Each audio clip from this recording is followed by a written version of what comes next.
Good morning, everyone. Sorry about the wonky camera. I just hit to record the video before I'd actually done anything, but hey, it's wonky. Who cares? It's Boxing Day. I hope everybody had an amazing Christmas day. I decided for the first time in a long time that we were going to do very minimal today on Boxing Day. So we have done not a lot this morning. I know Andrew has been out and fed the cows and checked the sheep. But I don't think there's much planned for the rest of the afternoon. So I hope everybody had an okay Christmas day, even though it's slightly different. It's slightly different at the moment. So I want to share a little bit about what happened to me 7 Christmases ago, which seems like a long time ago, but so that would have been Christmas 2013, and I was 6 months pregnant with Hayley, and I was a very, very broken person at that time.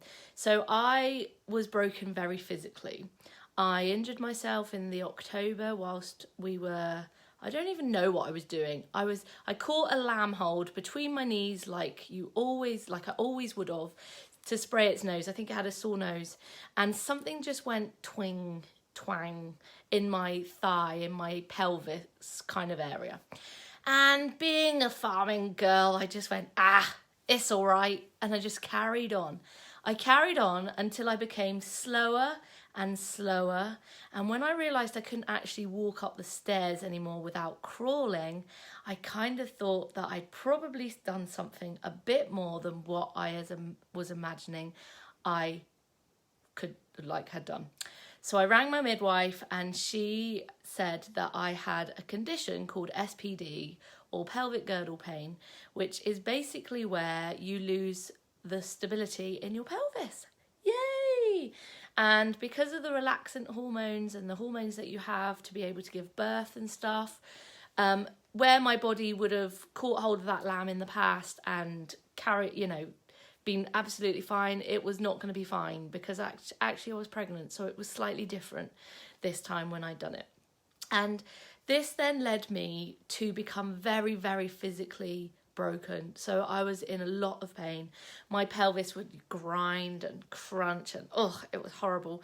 I'd have to crawl up the stairs. I'd have to roll out of bed. Sometimes I'd have to get my husband or my mum to get me out of bed, because I couldn't literally get out of bed. I couldn't turn out or anything like that.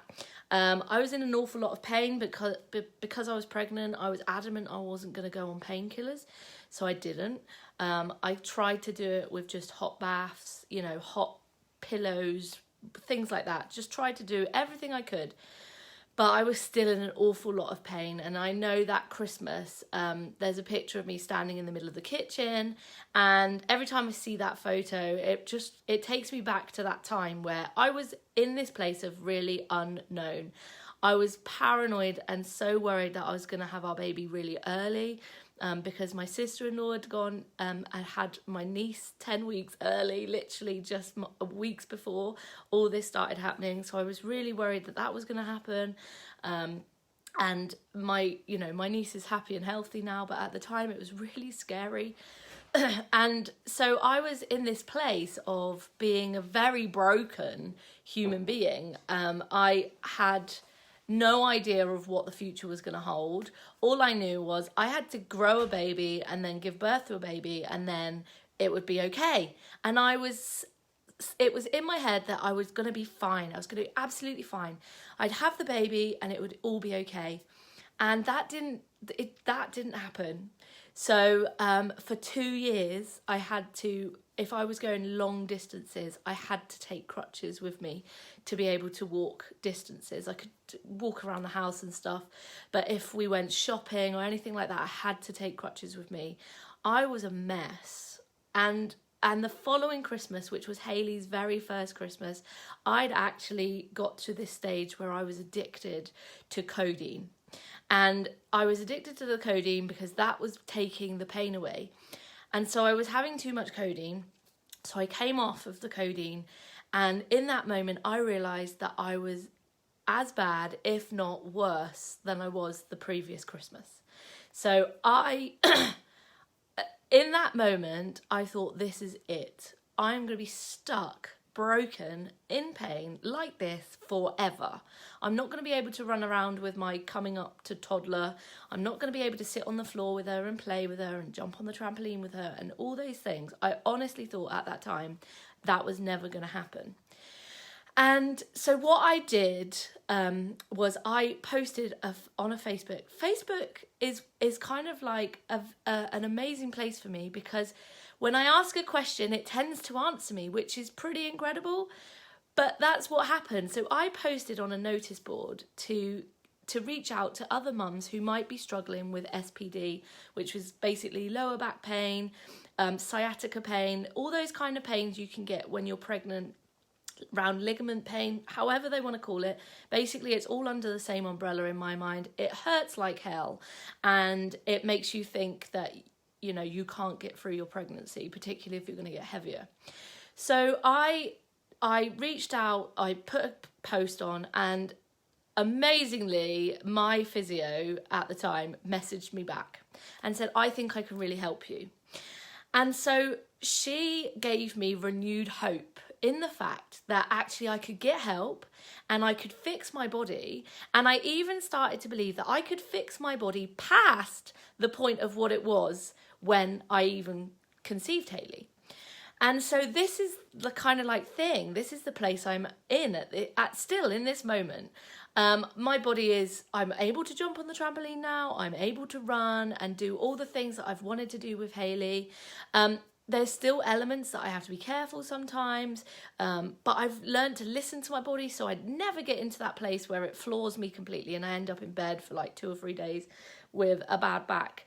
And I believe that so many women in farming will have had a similar experience to me, okay? Or you're still suffering with that experience. So my mum had the same thing happen 30 years ago. She had 32 years ago with me. She had an emergency cesarean, and it literally threw out everything in her back. She actually fell, and then put her into labour, and then she did herself an injury, and she's had lower back injury, like an issue for so long now, you know, and she's still in that process. But I wasn't going to be my mum. I decided I wasn't going to be my mum. I wasn't going to be in my 50s wishing or like hoping that my back would get better. Like, it was going to get better now, and it has. And I'm in this place now where I just maintain it. I have monthly massages, which to some of you is like, oh, lucky her.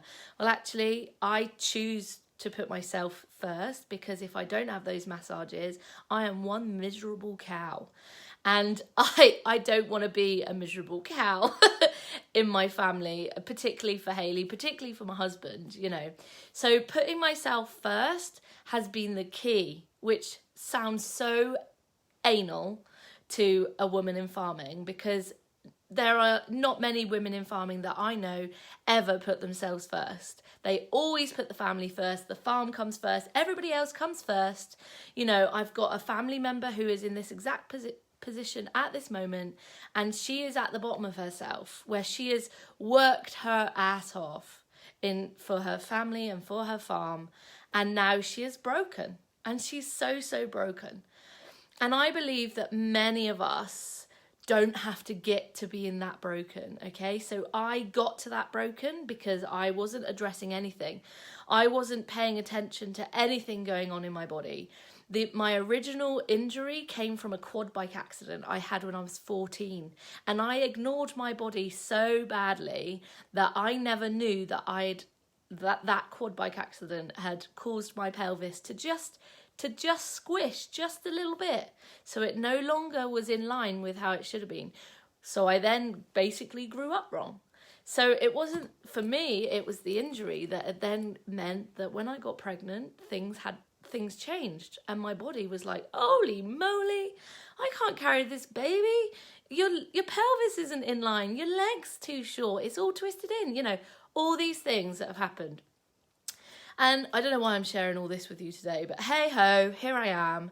So I know, and I'm reaching out to other women in farming who may be in a similar position with, like I was, with my back, with pain, with, there may be someone that you know who's a woman in farming who struggles with, I don't know, her hips, her knees, anything like that. Because I really know what it's like when you're in a lot of pain and you're trying to keep going. You're trying to keep going for your family, you're trying to do the best for them, best for the farm, best for everybody, and you just don't know how to do that. And it's really tough. You know, I was blessed to have a family and stuff that will help encourage me and get me through. But that isn't always the case. And I know that some families don't understand. And they, you know, my dad has been the most amazing, hang on, Hayley, I'm just doing a live video. Sorry. My mum and dad have been the most amazing farming parents that anybody could ever have, because they have done everything that they've known to be right for me. You know, I've had to relinquish a lot of my physical jobs, and my poor dad has to do them now, you know, and I'm hoping that in the next couple of years that can change again, because we're going to get things easier. This is, you know, this is my viewpoint now, is we don't have to work so hard in farming. Why are we working so hard for very little comeback? You know, we don't get any positive comeback sometimes, and it's really, really tough. So that is why I have set up Regenerating the Farmer, which is, and this is my free guide that I have created for the new year, becoming a happier, healthier, more hopeful farming family in 2021. Because I believe there is a different way for all of us. I believe that we can look after ourselves as women in farming, start putting ourselves first, which will then roll into our families and then into my business. So that's essentially what's happened. I had it taken out of my hands. I had to start doing something about my physical health, my mental health, and my emotional health, because I had to learn to sit with myself for hours and hours, because I literally couldn't do any work. And I literally just remembered a few nights ago how I would sit up late at night watching Candy Crush, or playing Candy Crush, just because I didn't like to sit with myself. I didn't like my own thoughts. That was essentially it. So I've had to go from that person being at the very bottom of myself to this person now, which is a much better version of myself. I will put my hands up and say that. But what I'm guessing I want to give to you is the ability to learn all that I've learned in the last 7 years without having to get at the very bottom of yourself. Because there is nothing worse than getting at the bottom and looking up and thinking, how the heck am I ever going to get back up again? And that is what I'm sharing, all this stuff, all these videos that I'm doing on here now, the group that I've created, the Regenerating the Farmer group that you can join, is all going to be part of that. It's encouragement. I will be sharing videos from my heart, probably, because I'm that kind of person, in helping you to become a happier, healthier and more hopeful family in 2021. Farming family in 2021, because I honestly believe that there is a different way, and I honestly believe that we as women in farming are very, very powerful. We're powerful for our farms and we're powerful for our family. And in our kitchen there's a sign that my dad had made for my mum, and it said, behind every successfully run farm is a farming wife or farming woman. I can never remember the words. I need to remember them. And I looked at it the other day and I thought, wow, my dad has got it so right, because here I am as his daughter, knowing and believing that something needs to change, and that I have the ability in me to help it to be changed in our family, particularly now with Brexit and all these things. And that is what I want to give you. I want to share my knowledge with you, what I have learned, so that you can help change your farming family going into 2021. So sign up. There's a link in this post. You can grab my free email guide, Becoming a Happier, Healthier and Hopeful Farming Family in 2021. And you can join the group as well. There's just a few of us in there at the moment, and that's fine, because I'm looking for women that are serious about changing their families' lives in 2021. So thank you for listening, and have a good day.